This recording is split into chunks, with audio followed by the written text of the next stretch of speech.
이번엔 중국이 김치 제조법을 국제 표준으로 인정받았다 이렇게 주장하고 있다라는 소식이 들어왔는데 이거 한번 짚어보도록 하겠습니다. 중국 김치가 국제 표준으로 선정됐다라고 네네. 지금 주장하는데 이게 무슨 그러니까 얘기인가요? 이게 중국의 인민일보, 이건 관영 매체고요. 자매지로 알려져 있는 황구시보, 여러 가지 좀 선동적인 얘기를 많이 해서 문제가 있었던 매체인데 네. 이번에는 중국의 파오차이, 김치 아닙니다. 네. 중국의 이제 이 채소 절임입니다.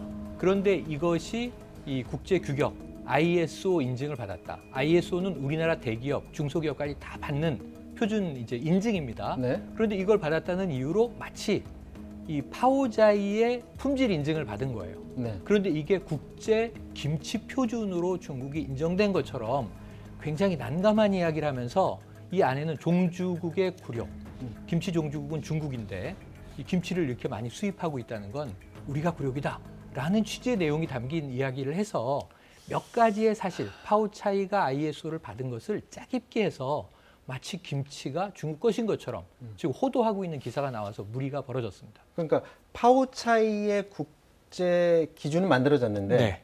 파오차이가 김치라는 연관관계는 없는데 본인들이 그렇게 주장을 지금 하는 근데 거죠. 중국 내에서 요 한 가지 단초는 있죠. 왜냐하면 중국에 소수민족이 많고 네. 그쪽에는 조선족도 있지 않습니까? 네. 조선족은 김치를 담궈 먹죠. 네. 그래서 어찌 보면 이것을 중국 사람들이 한국어 파오차이, 그러니까 한국식 파오차이라고 이제 부른 경우에요. 근데 이것을 확대 적용하면요.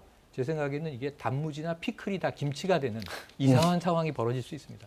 자, 이 파오차이라는 게 일종의 이제 염장 채소인데, 맞습니다. 자, 파오차이하고 김치가 과연 같은지 다른지 그 한번 제조하는 과정을 한번 보고 판단해 보시기 바랍니다. 네, 중국 스촨성에서 유래한 파오차이를 만들기 위해서는 무와 배추 등 채소를 잘라서 소금에 절입니다. 그리고 산초, 팔각 등 여러 향신료와 식초, 설탕을 넣어서 끓인 뒤에 절인 채소에 부어주게 되는데요. 이 전용 단지에서 4일 정도 지나면 꺼내 먹을 수 있습니다. 완성된 파오차이는 다른 양념이나 소스를 얹어서 먹기도 합니다.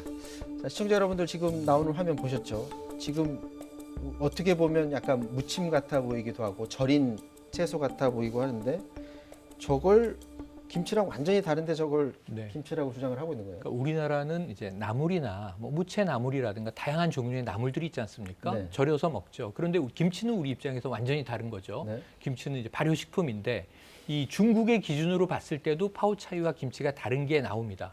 우리나라 김치에 중국 수출길이 막혔던 2013년 기사를 보면요. 네. 중국에서는 100g당 대장균 수 30개가 넘으면 안 된다. 근데 우리 김치는 유산균이 엄청나게 들어있어요. 그러니까 이것도 중국이 수입할 수 있는 미생물 규격을 어기고 있다 해서 김치를 막고 있단 말이에요. 그 나라 기준에서 우리나라 김치를 네. 못 먹는 거네요. 이 너무 발효가 된 거죠. 중국 네. 기준으로. 왜냐하면 파오차이는 지금 절인지 나흘이면 먹지만 네. 우리는 이 겨울 내내 김치를 계속 먹습니다. 네. 그것도 과거에는 장독대를 땅에 묻어서 지금은 김치 냉장고에서 몇 개월 동안 숙성시키면서 먹거든요. 네. 그러니까 이것은 중국의 파오차이하고는 완전히 다른. 이게 이제 스촨성 음식이 기름지기 때문에 저런 야채 절임이 필요해요. 우리도 중국식을 먹어보면. 느끼한 걸 좀 예. 잡으려고. 그런데 그것을 김치라고 호도하는 것은 좀 과한 주장이다. 자, 하는 중국은 이야기입니다. 그런데도 이제 우리나라 김치 자기네 나라 음식의 이제 아류로 생각하는데 그렇게 자꾸 말하는 이유는 어디 있을까요? 두 가지 정도 꼽을 수가 있을 것 같아요. 역사적으로 봤었을 때 저 파오차이라고 하는 음식이 사서삼경에도 나옵니다. 그럴 정도로 그래요? 굉장히 깊은 유래가 있는 음식은 맞습니다. 그거를 근거로 해서 결국 한국 문화라고 하는 게 우리의 아류다라는 주장을 하고 아예 있습니다. 우리나라 문화 자체를 그러니까 복속된 거라는 거죠. 아까 최인욱 평론가가 저는 이렇게 샐러드를 이게 뭐 특허를 내버리면 모든 종류의 샐러드가 이 마치 중국 것처럼 되는 것처럼 파오차이가 큰 어떻게 보면 김치고 당신네 김치는 아류야. 우리 아류다. 네, 이렇게 얘기할 수 있는 거. 현실적으로는 중국에서도 사실 중국 내에서도 김치 수출이라든가 이런 것들이 꽤 큰 산업이었었는데 중국산 김치가 2005년 이후로 굉장히 어떻게 보면 우리 신뢰를 잃었습니다. 그래서 지금도 중국 김치 많이 수입하지만 그때만큼 세계적으로 뭐 많은 돈을 만들어내고 있는 상품은 아니거든요. 그러다 거기에 이제 요즘 뭐 한류다 어쩌다 해서 한국의 위상이 문화적으로 커가다 보니까 산업도 뺏기고 문화적인 것도 한국에 뺏기겠네. 그 여러 가지가 복합적으로 작용하면서 중국은 끊임없이 이제 야, 우리가 원조야라는 얘기를 하고 싶은 거겠죠. 사실 뭐 제가 이제 김치에 대해서 자세히는 모르지만 제가 이제 듣기로는 김치 같은 경우는 이제 고춧가루라든지 뭐 찹쌀풀이라든지 이런 데서 발효가 워낙에 많이 네, 되기 네. 때문에 중국의 김치하고는 완전히 지금 다른 것으로 보여지는데 우리 김치도 국제기구에 먼저 등록돼 있지 않나요? 우리나라는 지금 ISO는요, 아까 잠깐 말씀드렸지만 민간 기업들이 국제 품질 표준을 인정받기 위해서 네. 다 대부분 인증을 받고 있고 우리나라 기업들은 ISO를 거의 다 갖고 있어요. 네. 김치 공장 하나하나 ISO가 있을 거예요. 수출하는 곳들은. 그런데 우리의 김치는 유엔 산하의 국제 식량 농업 기구로부터 네. 여기에 코덱스라고 하는데 아예 등록된 게 2001년입니다. 2001년, 예, 그러니까 20년 지금 전이네. 19년 전에 김치에 관한 하는 우리나라 김치의 제조법이 국제 표준으로 등록돼 있거든요. 그러니까 지금 와서 민간 기구의 인증을 이제 파우차이가 땄다고 김치를 그 안에 포함시켜 버리겠다.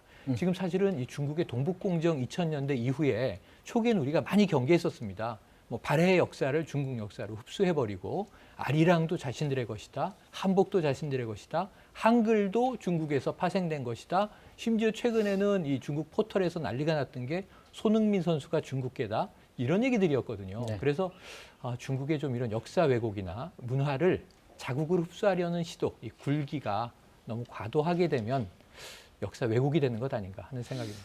자, 뭐 따지고 보면 이런 게 다 이제 김치 인기 때문에 벌어지는 일일 수도 네. 있는 것 같습니다. 그런데 우리나라에서는 김치 소비량이 줄고 있다고 하거든요.